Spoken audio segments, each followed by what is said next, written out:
Al día siguiente, al amanecer, y frente a la limpia luz que invade de nuevo el taller,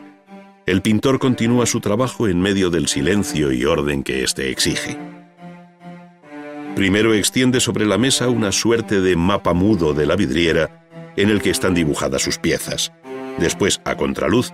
escoge de un muestrario el color que señalará a cada vidrio, escribiendo su nombre sobre el papel o poniendo una marca equivalente como se hacía en la Edad Media. Recorta luego cada fragmento por la línea que más tarde ocuparán los plomos, de tal modo que cada uno de los papeles servirá de plantilla individual bajo el vidrio del color seleccionado. Provisto de una punta de diamante, el maestro lleva el instrumento de corte sobre la línea exterior que corresponde a cada vidrio y así, con la misma seguridad con que estas manos antes dibujaban, ahora siluetean y cortan uno tras otro los quebradizos fragmentos de vidrio laminado.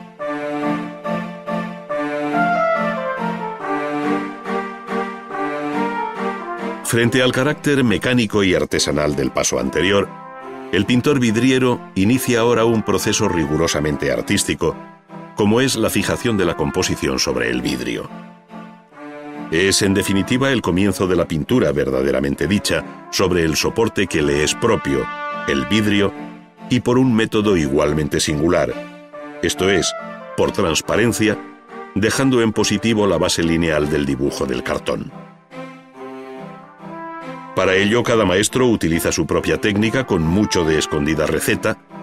de modo que tras calcar el cartón y cubrir la superficie del vidrio con una sustancia negra adherente, comienza a marcar los campos de los que va a eliminar el oscuro fondo con pinceles de corto y duro pelo. Da la impresión de que el pincel se dispusiera a dibujar de nuevo, pero lo que realmente está haciendo es rascar la superficie para dejar en negro las sutiles líneas del dibujo final. El modo de asegurar la permanencia del dibujo sobre el vidrio es someterlo a la cocción en un horno que ya no tiene las dificultades del antiguo horno de leña. Con un potente horno eléctrico que permite alcanzar la temperatura deseada, se garantiza sin esfuerzo y con limpieza la vitrificación del dibujo, que al enfriarse ya se ha hecho solidario con el vidrio.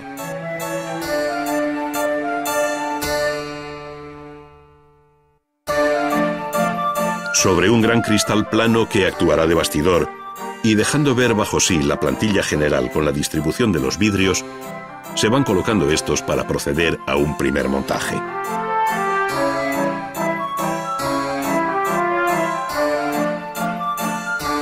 Con una pasta líquida y caliente que al enfriarse se endurece, se van uniendo los vidrios entre sí y estos con el bastidor, de tal manera que permita poner vertical la vidriera y pintar sobre ella. Esta delicada operación debe ser reversible para poder desmontar los vidrios después de una nueva capa de pintura e introducirlos otra vez en el horno. De ahí que la sutura sea sutil y fácil de eliminar. Suprimidas las rebabas, el plano queda preparado para que el pintor comience a trabajar. Para esto coloca previamente el frágil pero pesado bastidor sobre un caballete vertical, como si fuera una tabla o lienzo, teniendo a la vista el cartón, que es del mismo tamaño. Sin embargo, en este punto hay que recordar que el pintor vidriero no trabaja sobre un plano opaco, como la tela o la madera, sino traslúcido, por lo que es aconsejable contar con una luz posterior para mejor medir los efectos finales por transparencia.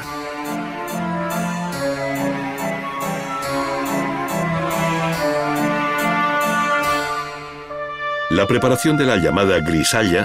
que aquí consiste en una mezcla de finísimos polvos de tierras calcinadas con algo de hierro y amasada con agua y diluida más adelante con vinagre,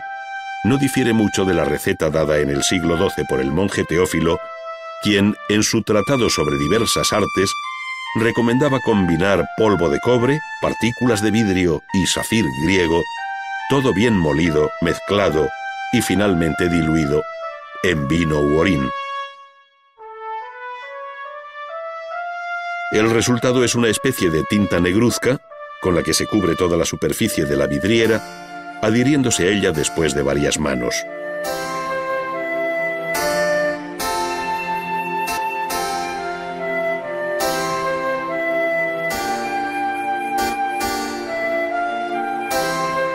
Una vez seca y uniformemente repartida, deja sobre el vidrio una capa grisácea y mate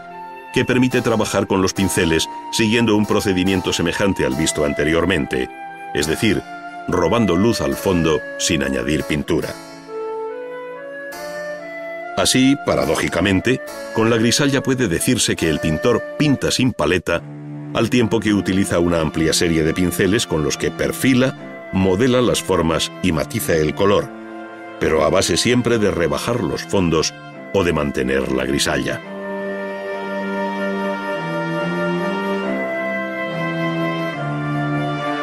Con la grisalla se realzan también en negativo sobre los vidrios inmediatos algunos temas de libre inspiración a los que la luz, por transparencia, dará el protagonismo correspondiente. Nuevas capas de líquida grisalla sobre la anterior permiten aumentar la gama de grises de tal modo que el pintor, con talento y un asombroso dominio del arte, acariciando el vidrio, es capaz de alcanzar sobre este cuantos matices plasmó en el cartón. Habitualmente la distancia que separa al espectador de una vidriera colocada en lo alto de una catedral impide apreciar en su justo valor la belleza que aquella encierra. Resulta imposible percibir y adivinar desde el suelo el cuidado puesto por el artista en este o aquel fragmento, pues el pintor solo concibe su obra con la mayor perfección al margen de que ésta sea alcanzada por humana mirada.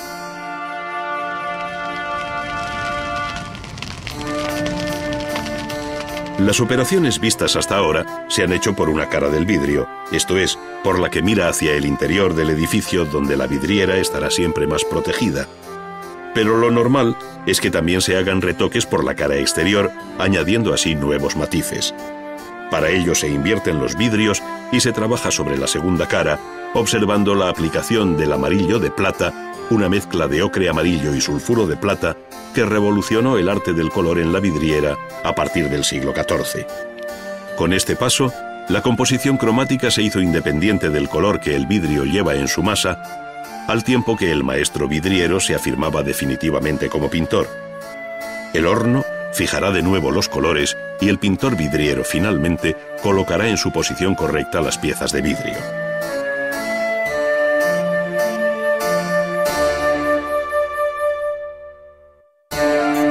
Los muchos oficios que en el arte de la vidriera se juntan obligan a volver de nuevo al fuego,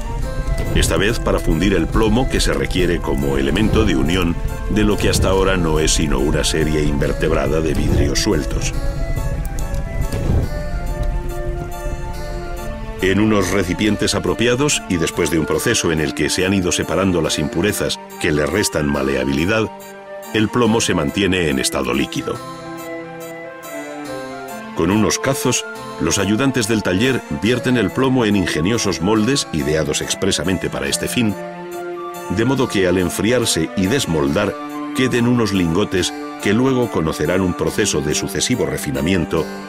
hasta dar con la sección y perfil deseados.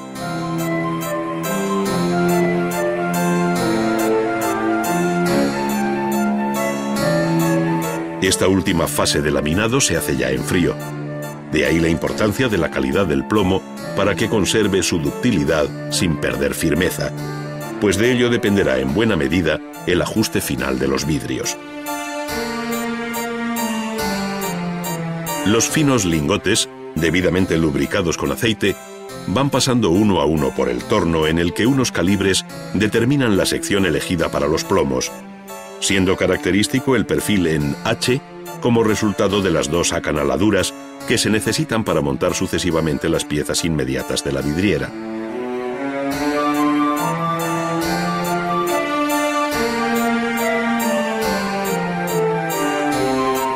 El emplomado de los vidrios es tarea paciente que el maestro deja en manos de los más jóvenes ayudantes, que muchas veces en la historia de la vidriera son sus propios hijos. Estos, en estrecha colaboración y bajo la dirección del padre, conservaron fórmulas y secretos de taller que adquirieron